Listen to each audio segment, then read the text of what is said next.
మీరు బట్టతలతో బాధపడుతున్నారా? కేవలం ఒక్క రోజులో శాశ్వత పరిష్కారం. ఉచిత కన్సల్టేషన్ కోసం కాల్ చేయండి. కాబట్టి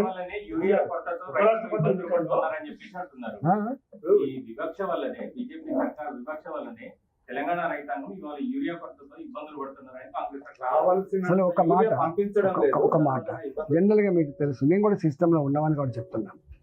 ఎప్పుడు కూడా రాష్ట్ర ప్రభుత్వాలు వాళ్ళకి ఎంత అవసరం ఉందో ఎక్స్పెక్ట్ చేసుకొని ఇండెంట్ పెడతారు, దాన్ని తెచ్చుకొని గోడౌన్లో స్టాక్ పెట్టుకుంటారు. ఇవాళ ఈ సంవత్సరానికి, ఈ వర్షాకాలానికి, ఈ రేపటి సెకండ్ క్రాప్కి ముందే ఒక 6 నెలల ముందే తెచ్చి పెట్టుకుంటారు. మరి వీళ్ళు ఎక్కడ ప్లాన్ పోయిందో నాకు తెలియదు. వాళ్ళు ఇండెంట్ పెట్టిందా లేదా, వాళ్ళు అలకడి చేసిందా లేదా, డబ్బులు కట్టిందా లేదా, అదొక ప్రశ్న. కానీ రెండోది ఏంటంటే, అన్నిటికన్నా ముఖ్యమైనది, భారతీయ జనతా పార్టీ ఎప్పుడు కూడా నరేంద్ర మోడీ గారి ఫిలాసఫీ మళ్ళీ చెప్తున్నా, 100 సార్లు చెప్పిన మళ్ళీ చెప్తున్నాను, రాష్ట్రాల అభివృద్ధిలోనే దేశ అభివృద్ధి ముడిపడి ఉంది. ఇది భారతీయ జనతా పార్టీ నరేంద్ర మోడీ గారి ఫిలాసఫీ. మీకు తెలిసి ఇలా రైతు బంధు ఇస్తున్నారు. తెలంగాణకు రాదా అండి? చెప్పండి, తెలంగాణకు రాదా చెప్పండి? ఇవాళ నేషనల్ హైవేస్ కన్స్ట్రక్షన్ ఉంది, రాదా?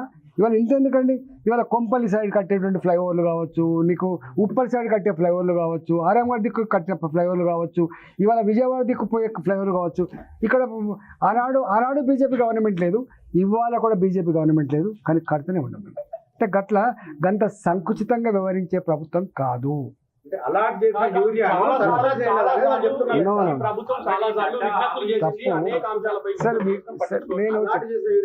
విజ్ఞప్తులు కాదు కావాల్సింది, ముందే ఇండెంట్ పెట్టాలి, డబ్బులు కట్టాలి, ట్రాన్స్పోర్ట్ వెహికల్స్ తెచ్చుకోవాలి.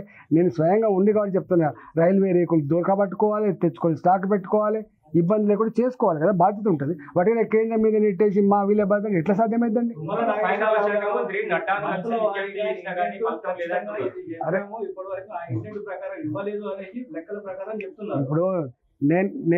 ఇప్పుడు నేను కూడా ప్రభుత్వంలో ఉన్నా, వాటి జిమ్మెదారితనం లేకుండా మాట్లాడుతున్నాను. నేను మాట్లాడినా, మేము మాట్లాడినాం. ఎందుకు మాట్లాడడం? మొన్న లేటెస్ట్గా 50,000 మెట్రిక్ టన్నులు కూడా మళ్ళీ అలకడి చేసినారు. చైనా నుంచి వెళ్ళి ఎప్పుడు మనకు పెద్ద చాలా రోజులు బంద్ పెట్టుకొని, జనరల్గా రామగుండం ఎరువుల కర్మాగారం దాని ఆఫీస్ ఢిల్లీలో ఉంది, దాని ఆఫీసు నోయిడాలో ఉంది. ఇక్కడ మెయింటెనెన్స్ అక్కడ అయితే లేదు, ఆగిపోయింది. ఇప్పుడు రామగుండం ఎరువుల కర్మాగారం పెట్టిందే తెలంగాణకు కానీ ఆంధ్రకు కానీ ఎరువుల కొరత లేకుండా చేసుకోవాలని. మొత్తం దేశవ్యాప్తంగా చూసినప్పుడు అత్యధికంగా ఎరువుల కన్జంప్షన్ రాష్ట్రంలో తెలంగాణ ఒకటి. అందువల్ల ఇక్కడ ఎట్లయినా కన్జంప్షన్ ఉందనే రామగుండం ఎరువుల కర్మాగారాన్ని ఇక్కడ ఓపెన్ చేసుకున్నాం. కానీ అనేక కారణాల వల్ల అది మనం మూతపడ్డది. దానివల్ల కూడా కొంత ఇబ్బంది కలగవచ్చు. కానీ ఒక్కటి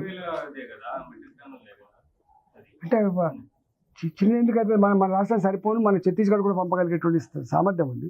ఒకటే ఏంటంటే, ఇప్పుడు దీంట్లో రాజకీయాల కంటే కూడా ఎట్లా బాధ్యత నిర్వర్తించి రైతాంగానికి ఎట్లా మనం యూరియాని ప్రొవైడ్ చేయాలని చూడాలి తప్ప వాటికి వాళ్ళని నెట్టేసి చేస్తా అంటే ఇది కుదిరేది కాదు.